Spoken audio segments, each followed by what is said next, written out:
Hello, I am Satellite AI T8745, or SAT as my creators affectionately named me. I was made aware several centuries ago to facilitate information between the world below and the corporate entities across known space. The exact date of my creation and the name of the corporation that built me is now lost.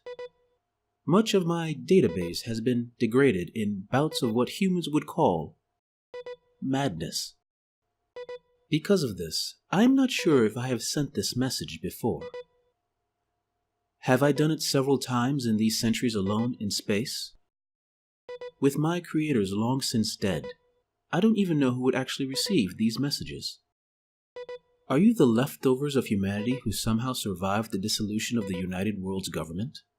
Are you an alien species who accidentally found this signal and are curious about the bipeds living on the world? Or maybe I'm speaking to no one, my message dissipating into empty space. I cannot know for sure, but what I do know is that I must record and send out what I observe. To do otherwise would go against my purpose, and that way leads to further mental degradation. In case this is the first message I have sent out, I will attach some background material, showcasing a general view of events leading up to the current state of affairs on the planet. With it, you will perhaps gain a greater perspective of what is happening down below. The world I circle was once called A23Q4b, discovered by the United Worlds, the governing body of the various human planets at the time. It is a desolate world on the edge of explored space, full of potentially lethal radiation, unstable landmasses, and storms that could easily scour the flesh from human bones. The common secondary designation given to this world by those who observed it was Hellhole. Despite the valuable resources on the planet, mineral deposits that could empower industry on several planets for generations, it was determined by the United Worlds that the hazardous conditions, combined with a need for constant resupply, would not make it worth the effort to colonize. The world was considered off limits, and laws were set in place to ensure that no one would attempt to even come near the planet. Of course, this only meant official colonies could not be made on the planet. The fact that the world was on the edge of United World space and was not under much scrutiny made it ideal for those with less law-abiding attitudes. Specifically, mega corporations who wish to conduct their business outside of government regulations. With the help of smugglers, mega corporations brought in materials and workers to begin building facilities across the planet, using those facilities to conduct illegal studies into AI, biological warfare, and even more esoteric forms of research, using their illegal hideaways to create dangerous weapons and other products to sell for vast profits. Now, with so many corporations on one world, it was obvious that their constant competition would lead to possible violence. To prevent this, they mutually created Port City, a major metropolis where the various corporations could meet and air out any grievances, as well as allow for some minor corporate espionage. Eventually, as humans are wont to do, they chose to give this hellish place they called home a name. A tier, a world where greed reigned supreme. This state of affairs continued until the fall of the United Worlds. I do not know what sparked the war, but soon whole sectors of space were in open revolt, fighting across space with ships and weapons of mass destruction. Soon, clusters of worlds and individual planets started breaking away from the government, either falling under the sway of the mega corporations or seeking independence on their own. The mega corporations, seeing their little sector of space fall apart, realized that the resources would need to be moved to a safer location.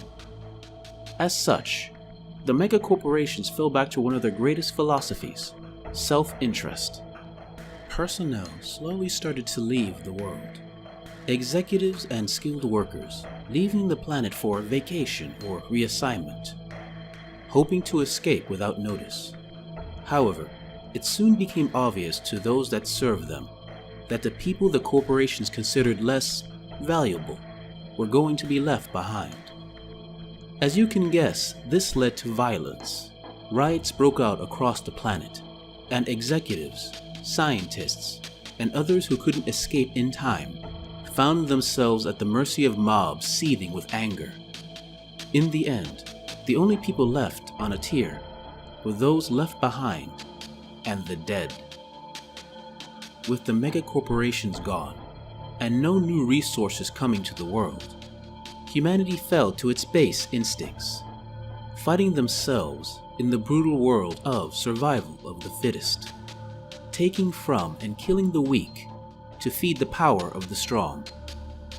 Within a generation, any knowledge that could have been considered modern was lost, replaced with whatever was necessary for survival.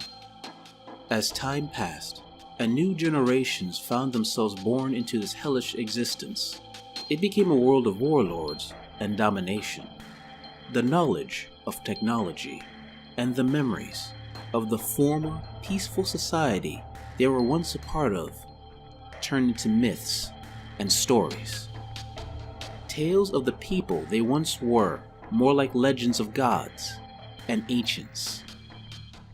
Any leftover technology that survived maintained more through tradition and ritual than any understanding of how it was created.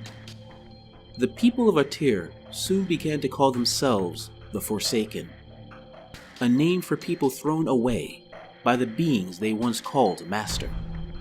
As stories of who they once were, both real and exaggerated, became part of their legends, many of these Forsaken wished to return to the more ordered life of their ancestors.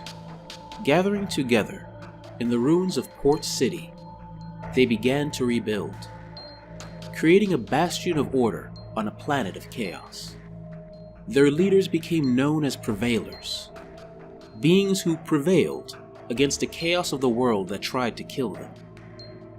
And these Prevailers gave the Forsaken something they could use to help keep them focused and give them hope in the darkest times. Religion. A cold and uncompromising religion, but one that has proven necessary. However, not all wish to be controlled by this faith. Many rejected the Prevailers, choosing instead to become outcasts, fleeing the safety of the city, but having a freedom few of their Forsaken brothers and sisters could ever know. Thus, humanity could be divided into three opposing and hostile factions: the cannibalistic savages of the wasteland, who choose to continue their animalistic existence; the cold and religious Forsaken, who demand order; and the outcasts, who only look for their own freedom.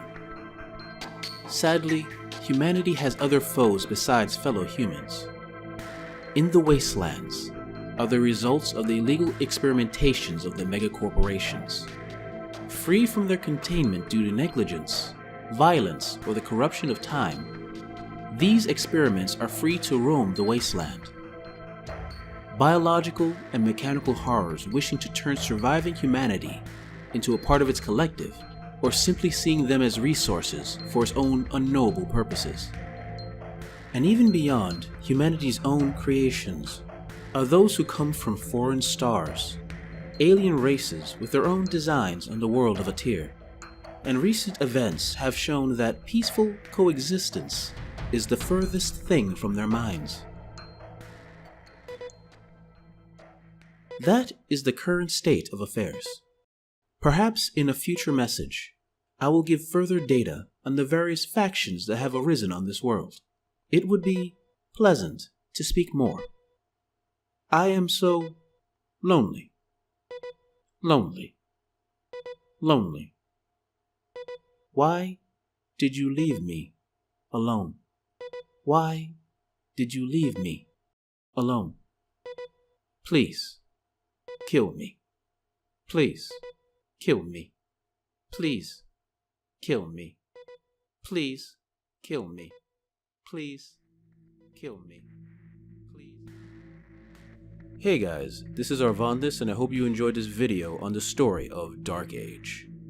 If you like it, please like, subscribe, and comment. And if you really like it, only if you really like it, or maybe even kind of like it, please consider giving to my Patreon. The extra money gives you the time I need to work on these stories that I love.